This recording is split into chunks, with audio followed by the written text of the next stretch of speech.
Hey, what is going on, everybody? Welcome to Upkick MMA episode 242. I am Brendan. All right, UFC Fight Night, Vera versus Sandhagen prelims. All right, we're going to do the prelims here. There's 4 fights here. If you're looking for the main card, the main event, that's in the last video. I'm going to break down the prelims. Lucas Alexander, Stephen Peterson, Trevin Giles versus Preston Parsons, CJ Vergara versus Daniel Lacerda, and Victor Altamirano versus Vinicius Salvador. All right. Real quick, before we get started, if you like MMA, you like podcasts about MMA, you clicked on a prelim video. Subscribe to the channel, seeing the next videos coming out. I'd really appreciate it. Let's get started. Cool.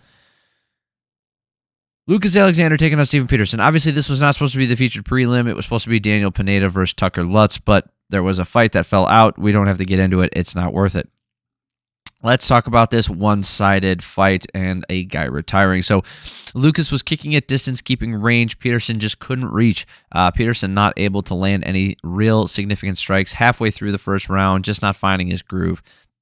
Peterson was trying to walk him down at moments, cutting off the cage, but he's just taking damage every time he tried to enter. 10-9 to Alexander, in my opinion. 24-11 for significant strikes. He just wasn't able to do anything.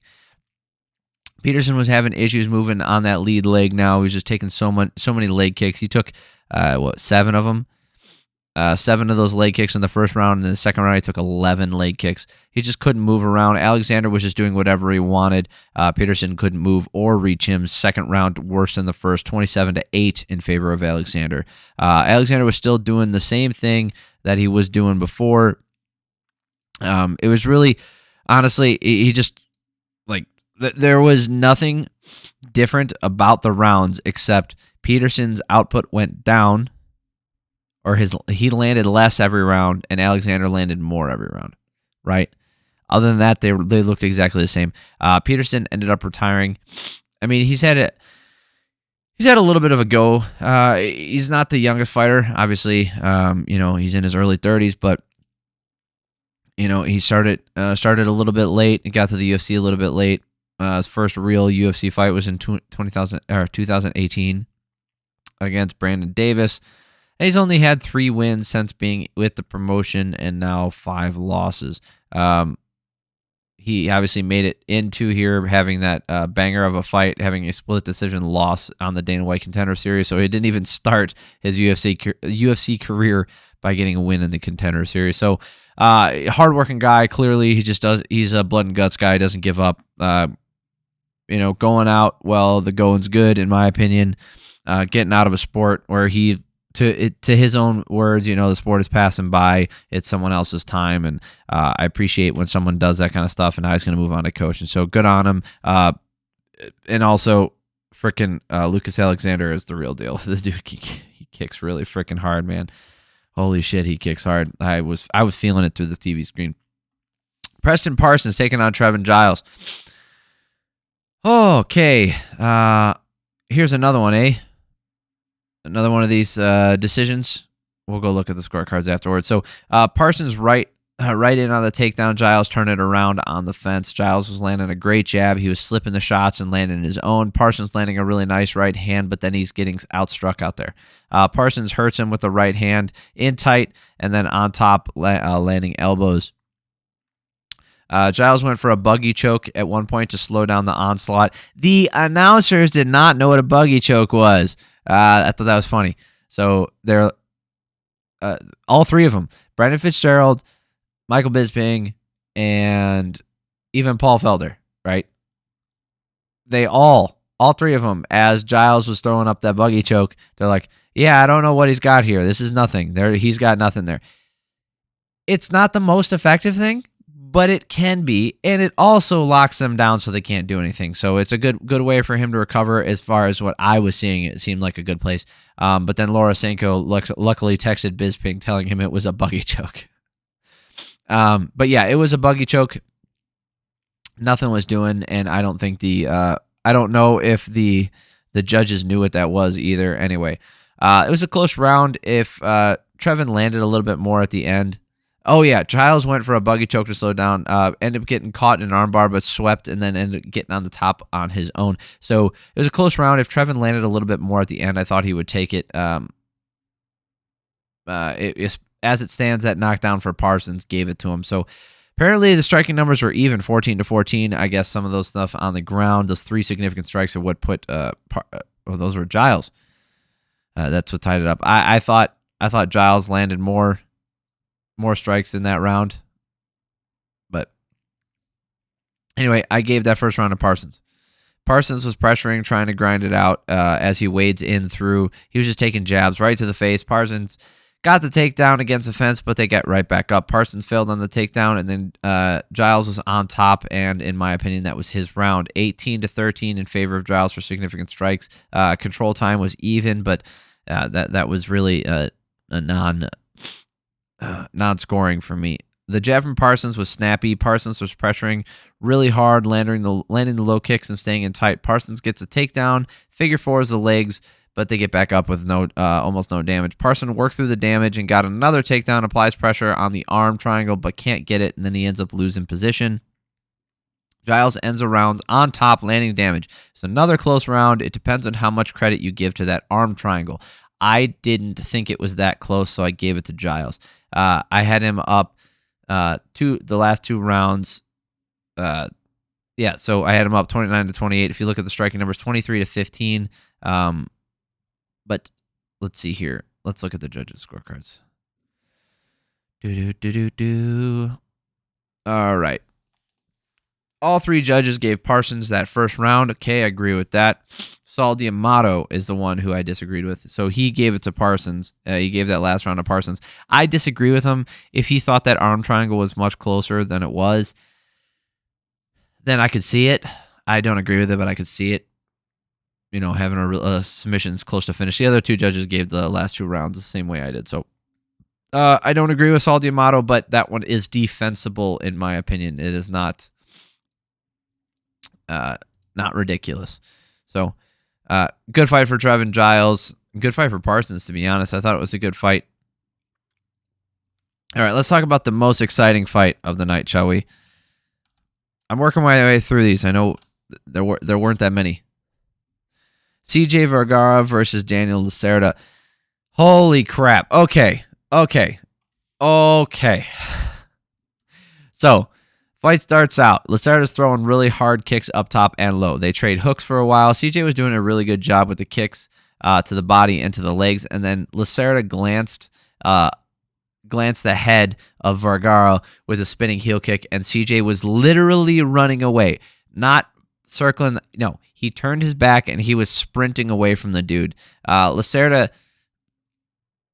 landed a great spinning kick again. CJ just would not go out. He just kept running away. Lacerda, after landing an ungodly amount of damage, gets taken down, and then he got the takedown. Lacerda took the back. CJ got out of it, gets up, lands a left hook, and a great kick to the body. I wrote down, holy shit. Lacerda landed the hooks, but he looked like he was getting tired now, and I said, holy shit, that was a 10-7 round for me. Lacerda was so close to finishing it almost the entire round, but it's most likely only going to get a 10-8 round. Anyway, let's look at the striking number, shall we? 44-20 for Lacerda, and probably about 30 of those were near fight ending. It was ungodly, the amount of strikes that he landed, but Vergara made it out, and now we start the second round. Great low kick and a left hook and a kick to the body from CJ with Vergara trying to with Lacerda trying to do something, swinging really big and missing wildly. Lacerda was going for a calf slicer at one point, but he's just getting demolished with elbows and hammer fists on the ground. CJ got the arm triangle in, and he was landing knees from the side. Man, those must suck. That must hurt so bad. CJ was landing elbows to the body and to the head. He gave up on the arm triangle. He gets the mount. He just 63-4 for the strikes in this round for Vergara before they ended it. So, what a freaking comeback. Unbelievable. I am curious to see how they scored that first round. Who the fuck? Both Gino Garcia. Guys, all right. I know we give Saul D'Amato shit. Everybody gives Saul D'Amato shit. He is the only one who scored that first round of 10-8. That's a good card. A 10-8 is more than warranted when one guy almost gets finished 4 fucking times. Salvador, good job on that. Joel Ojeda and Gino Garcia, you guys suck. 10-9. You only gave Lacerda. I know Lacerda ends up losing. I'm not worried about that. I'm trying to direct the attention where it deserves. Sometimes. Just because the judges weren't needed didn't mean they didn't fuck up. They fucked up. Real bad. This sucks. Horrible scorecard. I just went over here for a laugh, hoping somebody would give me a 10-7. I knew there was going to be a 10-8, but 10-9? Good job, Salvador. God dang. Anyway, what a crazy fight. Obviously, this was, I hope that was fight of the night. Did that catch fight of the night? Do we not know? Yeah, that was fight of the night. Great win for Vergara. Awesome comeback. Lacerda, I feel bad for him because he's got 4 losses in a row in the UFC here. He's got the loss to Jeff Molina, Francisco Figueiredo, Victor Altamirano, and now CJ Vergara. I feel bad for the dude because he's got 4 losses, but the dude, he's got skills, man. He's got skills. He just needs to dial it in and put it together. I feel bad. I feel for him because what else are you supposed to do?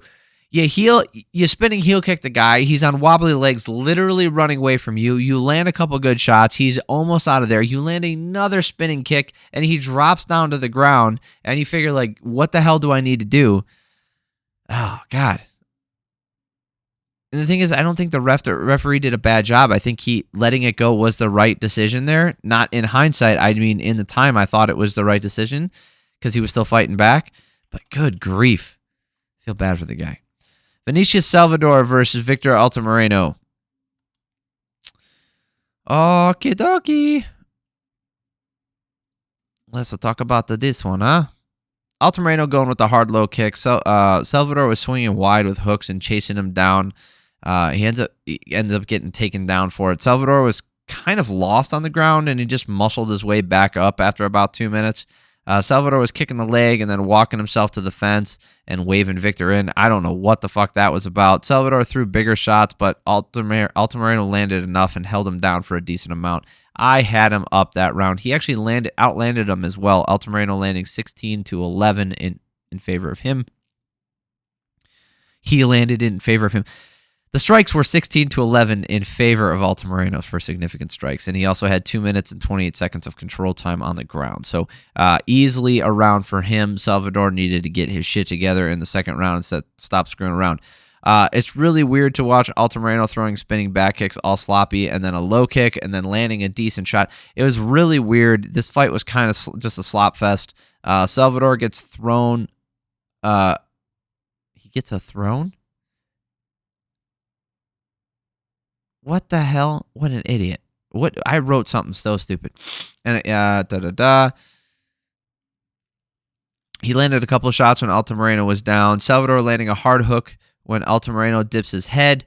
Victor was backing up and not putting much out there. He's getting popped a lot and to the body and to the legs. So this round goes to Salvador. So striking numbers were even 24-24, and I felt like Salvador landed the bigger shots, so I gave him that round. Altamirano landing some decent combos to start the round, moving his head in this last round.